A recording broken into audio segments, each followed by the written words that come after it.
The scene behind me this morning is one that's heartbreaking and truly rattling for even our most seasoned deputies. I'm going to walk you through the timeline of what we know happened overnight. Just before 3 o'clock this morning, our deputies received a 911 call that a toddler had been hit by a vehicle on Sheldon Road near Brennan Circle.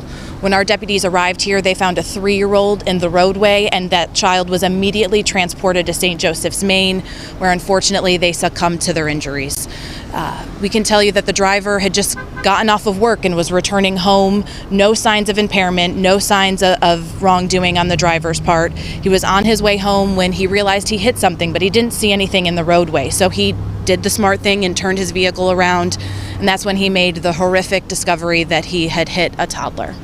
After the toddler was transported to the hospital, our deputies immediately began trying to figure out why a 3-year-old was in the middle of the roadway at this hour of the night and where the child's parents would be. This is a really populated area and a very busy roadway. There are a lot of homes, there are a lot of apartment buildings. Within an hour, our deputies worked diligently and quickly, and they were able to make contact with parents. They found an open door at the Valencia Apartments, which is just about a quarter mile away from the scene of the crash. At the same time that they found this open door, they also encountered the parents inside, frantic, looking for their child. At that point, you can imagine the heartbreak and the nightmare that these parents realized that they were living in. At 3:30 in the morning, there's no place that a child should be and no place that a parent expects a child to be other than safe and in their bed. And unfortunately, these parents received the heartbreaking news that their child had passed away at the hospital. At this point, for the parents and the driver, there are no charges. We're still actively going through our investigation. It just happened several hours ago, so we have a lot more work to do out here. We do expect the roadway to be closed for several hours, so anyone going to work who would have to go down Sheldon Road, we just ask you to avoid this area. Just truly a gut-wrenching and heartbreaking scene that is unfolded, and our thoughts are with the family and anyone who knew this child. So the child was 3? Yes, sir. Due to Marcy's Law, I can't release the gender of the child. And then, do you know, was the door left open? Was the child able to unlock the door? At this point, we're trying to determine exactly how the child was able to get out of the home. I have a toddler myself, and I can tell you that he can unlock and open the front door. But at 3:30 in the morning, you don't expect your child to be doing anything other than being safe and in their bed. So exactly how this happened, we're not sure, but it is part of our investigation. Is there any, on the part of the sheriff's office in the county, you might make on child-proofing doors or anything? Yeah, I mean,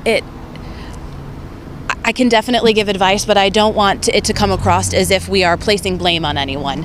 You know, hindsight is 20/20. I'm sure these parents wish they took many different steps to avoid what occurred here this morning. But we would encourage anyone who has small children, who has children at all, to take the proper steps to make sure that your home is safe and secure, and you're evaluating your child's needs and abilities. If they have the ability to reach the doorknob, if they have the ability to reach the lock, maybe move the lock up, add a second lock to your door to put those devices on the doorknob that make it hard for a child to open. Again, this morning, this appears to be just a heartbreaking tragedy, but there are all things that we can learn from something like this. It'll be several hours before they're reopened. We have the crash investigation to complete out here, but they're working as fast as possible, knowing that many people are trying to get to work.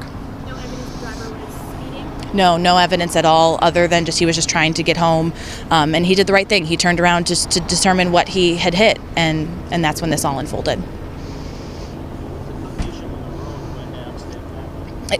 Perfect. It was dark. I mean, it was 3 o'clock in the morning, so there aren't any streetlights at this portion, which I think likely plays a big factor into why the driver didn't see anything in the roadway.